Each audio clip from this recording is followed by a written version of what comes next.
야고보서 5장 13절부터 20절 말씀을 가지고 하나님 말씀 증거하겠습니다. 나눌 말씀의 제목은 하나님이 헤아리는 기도입니다. 하나님이 헤아리는 기도. 야고보서 전반부, 후반부 있는데 후반부 내용 기도에 대해서 다루고 있습니다. 세번역 성경 읽어주면 5장 13절 여러분 가운데 고난을 받은 사람이 있습니까? 그런 사람은 기도하십시오. 이걸 우리 외울 때 어떻게 외웠냐면 고기질찬. 고기 즐겁잖아요. 고기 먹으면 고난당한 사람은 기도, 고기 이렇게 해서 즐거운 사람은 찬송하십시오. 즐거운 사람이 있으니까 그런 사람은 찬송하십시오. 고기질찬으로 외웠어요. 5장 13절을 고난당하면 기도해야 됩니다. 단일 기도가 지금 진행되고 있는데 어제도 은혜를 많이 받았습니다. 이승재 목사님 와서 간증하면서 그거 어떻게 예수를 믿게 되었는지 또 예수 믿고 하나님의 인도를 따라서 사역하고 아버지를 용서하고 또 자신의 죄인됨을 깨닫는 과정들을 설명했습니다. 자신이 죄인이라는 것을 CCC 수련회 갔는데 하나님 떠올려 주신 거죠. 맨 마지막 날에. 그때까지 고통이었지만 누나를 폭행하고 장애인 누나를 때려서 폭행한 것을 완전 범죄인 줄 알았는데 성령께서 설교를 통해서 인간은 죄입니다 하는 그때 양심에 일깨워서 죄를 깨닫고 눈물 콧물 흘면서 회개하고 하나님을 알게 되고 돌아왔다, 그런 내용이었죠. 그리고 이후에 쭉 간증을 하셨는데 어쨌든 그가 죄인인 걸 깨닫고 하나님 앞에 돌아와서 위대한 사역을 감당하는 걸 보면서 마음 뭉클하고 그렇습니다. 오늘 기도에 관해서 이제 나누고자 합니다. 하나님이 헤아리시는 기도는 어떤 기도일까? 고난당했을 때 기도하십시오. 우리가 예수 믿고 고난당할 수 있어요. 예수 믿어도 고난당하고 힘든 일, 어려운 일을 겪을 때 있죠. 또 내면에 여러 가지 심리적인 고통을 당하는 경우도 있습니다. 인간관계를 통해서. 그때 기도하라는 거죠. 14절 여러분 가운데 병든 사람이 있습니까? 그런 사람은 교회 장로들을 부르십시오. 그리고 장로들은 주님의 이름으로 그의 기름을 바르고 그를 위하여 기도하여 주십시오. 우리가 삶을 살아갈 때 병든 때가 있어요. 단열기도 하면서 중보기도, 또 어제 아기가 3일 됐는데 3일 된 아기가 또 이렇게 수술을 받고 생명유익한 상황에서 중보기도 했잖아요. 우리 가운데 육체적인 질병 가운데 있는 사람이 많아요. 근데 인간의 이 질병도 그냥 우리가 건강 잘 관리 못하고 음식 잘못 섭취하고 나쁜 습관으로 인해서 몸이 망가져서 병을 올 수도 있지만 그것까지도, 육체 질병까지도 우리가 기도하면 하나님 기적을 일으킬 수 있다는 것이 우리 믿는 사람의 믿음 아닙니까? 그리고 특별히 마음의 질병, 우울증, 코로나로 인해 낙심하고 관계가 틀어지고 이혼 직주의 모든 사람들까지 기도하면 회복될 수 있어요. 14절에 있잖아요. 병든 사람, 마음의 병, 신체의 병, 질병 있는 사람마다 기도해야 되는 거죠. 우리가 병원에 가면 다 진찰을 받고 무슨 병인지 알아. 병명을 요즘에는 거의 90%, 97% 이상 알잖아요. 그 병명 들고 나와서 그냥 기적을 바라고, 물론 수술을 해야겠죠. 수술을 하고 암덩어리를 잘라내고, 우리 마음의 암덩어리를 잘라내고 깨닫고 회복하고, 그런 과정을 통해서 하나님이 고쳐주는 거예요. 그냥 수술해서 암덩어리를 잘라내고 질병을 의사의 손길로 잘라냈지만 그 수술의 과정을 통해서 이렇게 연약하고 내 질병 이렇게 인간은 아무것도 아니구나 깨닫게 되는 거예요. 제가 분당 서울대병원에서 사역했지 않습니까? 그때 환자들을 이렇게 신방하면서 돌아다니면서 기도해주고 그 사람들이 병원에서 회복되냐, 큰 질병이 나래도 한 3일, 일주일, 열흘 정도 입원하면 마음이 가난해져.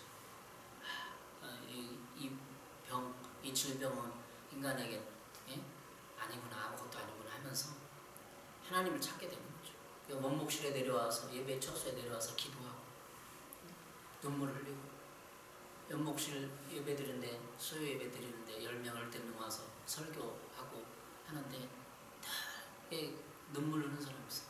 힘으로 가족들이 와서 기도하고. 또 분당 서울병원에 병원 사역할 때 제가 병상 세례를 줬어요. 급하게 연락이 와갖고 원목 실장님이 연락을 와갖고 제가 준비도 안 했는데 세례 그 분답 이렇게 가져와서 병상에서 세례를 줬어요. 기억나요? 목사 되고 처음 세례를 주는 게 병상 세례. 우리는 질병 앞에서 인간은 누구나 연약해져요. 작아져요. 그리고 어려워져. 하나님을 찾게 돼 있어요. 근데 육체의 질병은 병원에 가면 쉽게 아는데 마음의 질병은 몰라요. 예수님 없이 살아가는 모든 사람이 얼마나 비참합니까? 어제 이순재 목사님이 청년 때 간증했지만 술 먹고 담배 피고 당구 배우고 자기 아버지는 5종 세트였대요. 5종 세트. 술 먹지, 노름하지, 두드러 구타하지. 그런 아버지 밑에서 자란 상처가, 분노가 얼마나 심했겠습니까? 인간은 다 환경 가운데 노출되어서 누구에게 분노를 품고 환경에 분노를 품고 세상의 원망과 적개심을 가지고 있어요. 다 눌러놨을 뿐이에요. 내적주의 관점 모든 사람 보면 교인들 다 보면 다 있어. 세상에 대한 원망감, 적개심, 부모에 대한 상처, 세상에 대해 질서에 대해서 그런 성장기에 다 있어요. 눌러놨을 뿐이야. 그래서 하나님은 그런 마음의 질병까지도 치유하기를 원하고 함께하기를 원하는 거죠. 메시지 성경 이렇게 말하고 있습니다. 고통을 가지고 있습니까? 기도하십시오. 기분이 몹시 좋습니까? 찬양하십시오. 아픈 데가 있습니까? 교회 지도자들 불러 주님의 이름으로 함께 기도하고 기름을 발라 달라고 하십시오. 믿음으로 드리는 기도는 여러분을 낫게 해줄 것입니다. 우리 모든 단일 기도 진행도 있지만 모든 인생의 모든 상황 가운데 기도할 이유가 있는 거예요. 하나님을 찾고 하나님을 부르고 찬양하고 힘이 나는 거죠. 기름을 발라 달라고 하십시오. 성령의 기름을 달라고 해요. 현대에는 이런 기름이 없잖아요. 콩기름 발라서 하겠어요. 구약의 어떤 기름의 그 상징성을 가지고 있을 뿐입니다. 하나님 앞에 기름 부음이 내려와야 인간에겐 기름이 없어요. 기계를 돌리려고 하면은 어때요? 뻑뻑하잖아요. 뻑뻑해. 네? 오래되면 녹슬어요. 자전거 한 3년 안 타고 녹슬어갖고 자전거 안 탔었는데 체인에다가 기름을 빡빡 발라주고 하니까 잘 돌아가더라고요. 3년 정도 기도 안 했다. 3년 동안 교회 안 다녔다. 교회 안 다녀서 질병 걸렸다. 마음에 우울증이 있다. 기름을 빡빡 칠해야 돼. 예수님의 기름, 성령의 기름 부음의 능력을 받아야만 기름을 달라고 하는데 그냥 예배 한번 딱 드리고 기름 받았다 그건 아니에요. 늘 찾아 작정 기도를 하고 주님 앞에 나가서 내 굳어진 마음을 딱딱한 마음을 기름으로 발라서 기름 칠을 하고 기계를 돌려요. 시동을 발동을 걸어야 자동차 시동을 키로 탁 점화시키듯이 점화되는 불꽃이 있어요.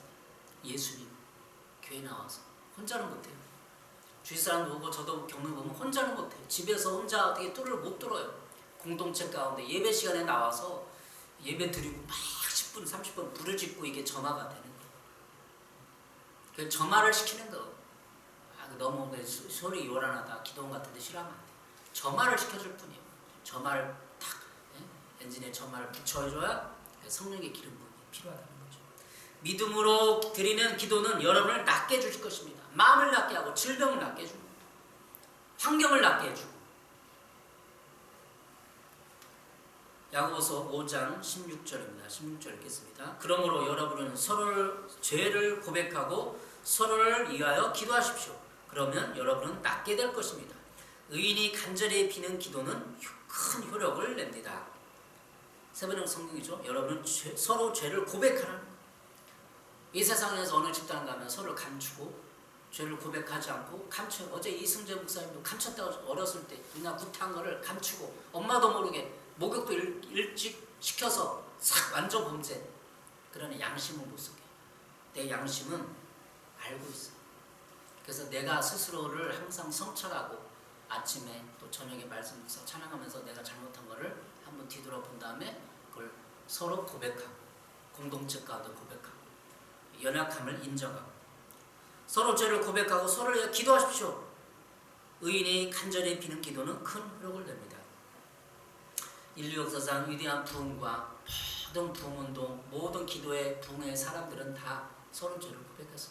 평양 대부 묵는 때도 서로 죄를 고백했어요. 부부 가운데 남이 안 됐잖아요. 부부는 서로 죄를 고백하기가 무지 좋아요. 어느 정도 믿음만 있으면 서로 죄를 고백해야 돼. 인간은 다 거기서 거기다. 죄인이다. 어제 이승재 목사님이 간증. 인간은 죄인입니다. 거기서 양심을 깨워줬잖아요. 아 진짜 죄인이었구나 막 생각났잖아요. 눈알 굿한 걸. 그래서 부부가 서로 죄를 고백하고 나 이런 죄를 졌다. 가족 안에서 이런 죄를 졌다. 그 부흥이 일어나는 거죠. 죄를 고백하고 기도해야 돼요. 죄를 고백하지 않고 기도하는 것은 하나님과 담을 아직 막아놓고 계속 달라가는 건데 담 저기서 5m, 10m에 있는데 거기서 부르는 건 똑같아요. 담을 헐고 죄를 고백하고 기도해야 돼요. 여러분은 낫게 될 것입니다. 마음의 질병과 육체 질병에서 낫게 될 것입니다. 17절 엘리야는 우리와 같은 본성을 가진 사람이었지만 비가 오지 않기를 해달라고 간절히 기도하니 3년 6개월 동안이나 땅에 비가 내리지 않았으며 엘리야는 우리와 본성이 같았어요. 성정이 같았다 이렇게 말하고 있어요. 엘리야도 인간의 마음에 똑같다는 복수심 있고 미움 있고 증오가 있고 상처를 받으면 기도도 안 되고 그랬다는 거죠. 세번역 성경 메시지 성경을 16절 읽어보겠습니다. 여러분 모두가 함께 실천한 것이 있습니다. 서로 죄를 고백하고 서로를 위해 기도하십시오. 그러면 여러분의 병이 낫고 온전해져서 더불어 살 수 있는 것입니다. 하나님과 바른 관계를 맺고 사는 사람의 기도는 하나님께서 헤아릴 수 없을 만큼 강력한 힘을 발휘합니다. 하나님과 바른 관계를 맺고 사는 사람의 기도. 하나님과 죄를 고백하지 않으면 담이 생겨서 바른 관계가 안 돼요. 우리와 하나님과 사이에 담이 있는데 죄라는 담. 이 죄를 허물기 위해서 예수님을 십자가를 진 거죠. 우리가 예수를 믿으면 죄가 없어져요. 그냥 예수를 믿으면 모든 죄가 우리 복음 전도할 때 죄가 없어진다 그랬지만 자기가 입으로 시인해야 돼. 이런 죄를 졌다. 양심을 깨워서 이승재 목사님의 구타 사건의 죄가 그 집회를 통해서 폭로되고 자기가 알게 됐잖아요. 그 하나님 고백을 했잖아요.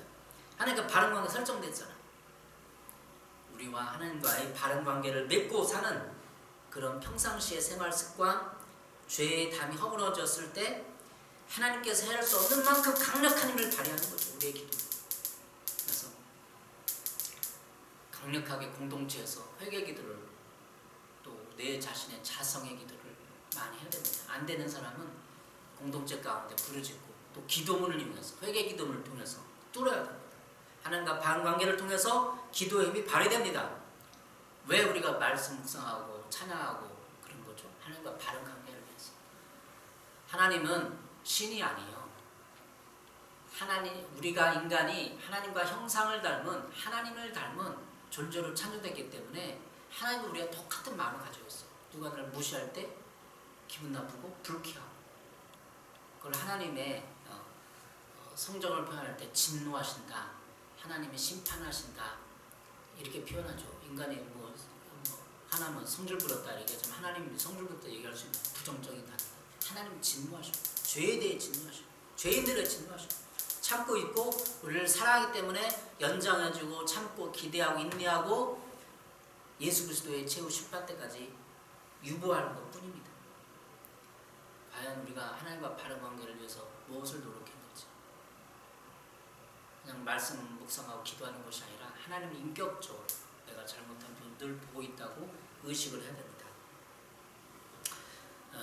마지막으로 19절, 20절 읽어보겠습니다. 메시지 성경. 사랑하는 친구 여러분, 여러분이 진리에서 떠난 사람들을 알고 있거든 그들을 포기하지 마십시오. 그들을 찾아가십시오. 그들을 돌아서게 하십시오. 진리에서 떠난 사람들을 알고 있거든 그들을 포기하지 말래요. 그들을 찾아가래요. 그들을 돌아서게 하래요. 19절, 20절. 나의 형제자매 여러분 가운데서 진리를 떠난 그릇된 길을 가는 사람이 있을 때 누구든지 그를 돌아서게 하는 사람은 이 사실을 알아두십시오. 죄인을 그릇된 길에서 돌아서게 하는 사람은 그 죄인의 영혼을 죽음에서 구할 것이고 또 많은 죄를 덮어줄 것입니다. 세번역 성경이죠. 여러분, 우리가 무엇을 위해 기도할 것이냐. 하나님은 죄인을 찾고 계시는데 예수님 땅에 죄인을 찾기 위해서 오셨잖아요. 19절 20절에 말하는 것은 죄인을 찾으러 가라는 거예요. 네? 진리에서 떠난 사람을 찾아라는 거죠. 그들을 돌아서게 하라는 거예요. 이걸 위해서 기도해야 되는 거예요.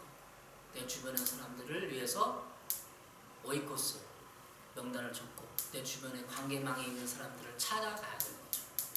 최근에 따른 제가 여호수아 훈련 받으면서 이거 부담 굉장히 많이 갔습니다. 찾아가야 된다. 아, 교회 찾아오지 않으면 내가 예수님도 찾아갔듯이 내가 찾아가는 거예요. 찾아가십시오. 그들을 돌아서게 하십시오. 기도는 여러 가지 인생 살고 또 성경 읽어보면 왜 고난이 온가? 내가 복음 증거하지 않고 뜻대로 살지 않기 때문에 오는 거예요. 근본적인 건 아니지만 어쨌든 그래서 하나님은 우리에게 고난을 주고 깨닫게 하시고 하나님 마음을 알게 해서 한 뜻대로 살게 하셔서 죽은 영혼들을 찾고자 하는 이게 강한 거예요. 그래서 믿는 그리스도인이 사역자들이 고난당하는 이유는 죽은 영혼을 보라는 거예요. 죽은 영혼. 결국은 오늘 세 개의 메시지가 있잖아요. 죽은 영혼을 찾아가라. 그들을 찾아서 돌아서게 하라는 거예요. 그래서 하나님은 고난을 허락하시는 거예요. 여러분 고난 올 때 깨닫고 기도하고 하나님 만나고 그런 간증 수없이 들어갔잖아요. 근데 결국은 그 사람이 성숙해지면 죽은 영혼을 보게 돼 있고 안타까움을 갖게 돼 있고 그들을 위해서 기도하게 돼 있고 복음 증거하게 되었습니다. 이것이 성숙한 그리스도의 모습이에요. 기도는 복음 증거와 전도를 위해서 총직결되는 게 기도예요. 야고보서 5장에서 말하는 기도는 바로 그것입니다. 주님의로 병도 낫는 것도 기도해야 되고 관계도 축복도 받아야 되고 병든 사람 위해서 기도해서 해야 돼요. 그런데 병든 사람 기도해서 뭐 하는 거죠? 죽은 영혼을 찾으라는 거예요. 죽은 영혼을 찾아서 그들에게 예수 그리스도의 소망의 메시지를 증거하라는 것입니다. 여기를 위해서 우리 그리스도는 부르심을 받은 거죠. 그래서 세례를 주고 그들에게 복음을 가르쳐 그들을 하나님의 뜻대로 사용할 수 있도록 복음 증거해야 됩니다. 하나님이 헤아리시는 기도, 우리의 기도의 단계가 있죠. 많은 기도의 단계, 야고보서 5장 13절에서 말하는 기도는 고난당할 때 내 고난의 그것을 찾아가야 돼. 왜? 그리고 하나님 만나셔야 돼. 고난을 통해서 하나님 만나야 돼. 즐거운 사람 찬송해요. 찬송하다가 하나님의 사명을 받는 거죠. 고난당할 때 하나님 왜 나에게 고난이 있습니까? 대부분 인간의 본성은 이기심이기 때문에 자기를 위해서 산 거예요. 자기를 위해서 기도하고 내 교회를 위해서 기도하고 기도의 범위가 이렇게 좁아. 기도의 범위가 좁아. 우리 교회 분되게 해주십시오. 우리 복받게 해주십시오. 잘 되게 해주십시오. 전도하게 해주십시오. 이거 기도의 분량이 짧아지는 거예요. 고난이 오면 이 돈 문제가 이 질병 문제가 아무것도 아니었구나. 그냥 하나님 만나면 알아져요. 그래서 기도의 분량이 짧아져서 세상과 민족을 향한 통일과 전세를 향한 하나님 마음이 그냥 알아져서 기도의 범위가 넓어지는 거예요. 성숙한 그리스도인은 기도의 범위가 넓어요. 북한을 위해서 또 전세계 열방을 위해서 하나님 뜻을 위해서 기도할 수 있어요. 우리 기도의 집사는 기도의 범위를 넓혀야 돼요. 단순히 돈 되게 해주십시오. 돈 벌게 해주십시오. 잘 살게 해주십시오가 아니라 고난을 받아보면 성경이 그냥 이해되면서 하나님의 마음과 뜻이 알아져서 그냥 기도가 팍 넓어집니다. 저도 고난을 많이 겪었어요. 그 깨닫고 또 가면서 깨닫는 것은 하나님의 뜻은 내 그냥 잘되고 집 하나 한 채 사서 그냥 그런 거는 먹고 행복하게 아들 딸들 먹고 그런 게 아니라 하나님의 뜻은 전 세계 열방과 민족의 꿈꾸는 기도의 분량이 넓어집니다. 그래서 그들을 돌아서게 하라는 거예요. 기도의 최종 목적은 죽은 영혼을 돌아서게 하는 거예요. 하나님과 친교를 통해서 하나님의 마음을 이해하고 헤아리고 그것을 통해서 하나님과 교제와 하나님과 친교와 하나님의 마음을 품고 나가서 그래서 선교가 목적은 아니지만 선교하게 되면 기도하게 되면 이것이 오늘 야고보서 5장 13절부터는 기도의 분량이 부흥사들이 병을 낫기 위해서 기도하는 것은 이렇게 잠깐 병을 나아야 육체 질병을 나아야만 마음의 부담이 내려놓으니까 주님 안에 쉴 수 있으니까 수고하고 무거운 짐들 다 내게 오라. 내가 너를 쉬게 하라. 쉰 다음에 뭐예요? 쉰 다음에 예? 좀 해야 될 거 아니에요. 일을 하든지 기도를 하든지 뭔가 해야 될 거 아니에요. 주님 안에서 쉬고 다 끝나네. 우리 인생이. 짐을 내려놨으면 다른 사람 짐도 보고 다른 사람 짐이 무겁구나 하면서 보여야죠. 사람들이. 사역자는 게 보여요. 다른 사람 짐. 우리가 개척할 때도 그냥 이렇게 해서 막 우리 짐 넓히고 교회 넓히고 그게 아니라 다른 사람의 영혼 한 영혼의 갈급함을 보는 거죠. 저 사람 얼마나 갈급하나. 알바도 해보면서 가보면 그 영혼이 얼마나 갈급해요. 그 아내가 그 여자분이 그런 일을 힘든 일을 하고 있고 남자들이 해야 될 일을 무거운 짐을 들고 있으면서 그 세상 살기 힘든 거라서 영혼들 얼마나 갈급할까 그러면서 저 영혼이 얼마나 갈급하고 힘들게 살고 지쳐 사는구나 보이는 거야. 그래서 수고하고 무거운 짐지자 다 내게로 오라 그 말을 깨달아. 주님 그런 사람 수고하고 무거운 짐졌으니까 좀 교회로 와라. 주님 만나라. 이렇게 얘기하는 거죠. 우리 기도의 분량을 점검해 봅니다. 기도의 분량이 나를 위해서 기도했다면 세계 열방을 위해서 나가야 되고 바로 옆에 있는 영혼을 위해서 기도해야 되고 그래서 고난당한 자는 결국은 고난을 이기고 다른 영혼을 보게 하는 것입니다. 이것이 주님의 최종 목적입니다. 하나님이 헤아리시는 기도 내 복이 아니라 다른 사람의 영혼권을 열면서 열릴 수 있는 기도까지 연결되기를 바랍니다. 기도하겠습니다. 사랑해 주님 감사합니다. 이렇게 하나님의 말씀을 묵상했사옵니다. 하나님이 헤아리신 기도는 어떤 기도인지 생각을 해보았습니다. 아버지 우리 죄를 서로 고백하고 연약함을 내을 수 있는 용기를 주시고 그래요 엘리야도 우리가 똑같은 마음을 가진 사람이었지만 3년 6개월 동안에 비가 내리지 않는 기적을 맛보았습니다. 아버지 이제 우리도 그런 기적 같은 기도를 한국 땅에 조국교회 우리에게 일어날 수 있도록 기도 용사가 되게 하여 주시옵소서. 예수님의 이름으로 기도했습니다. 아멘.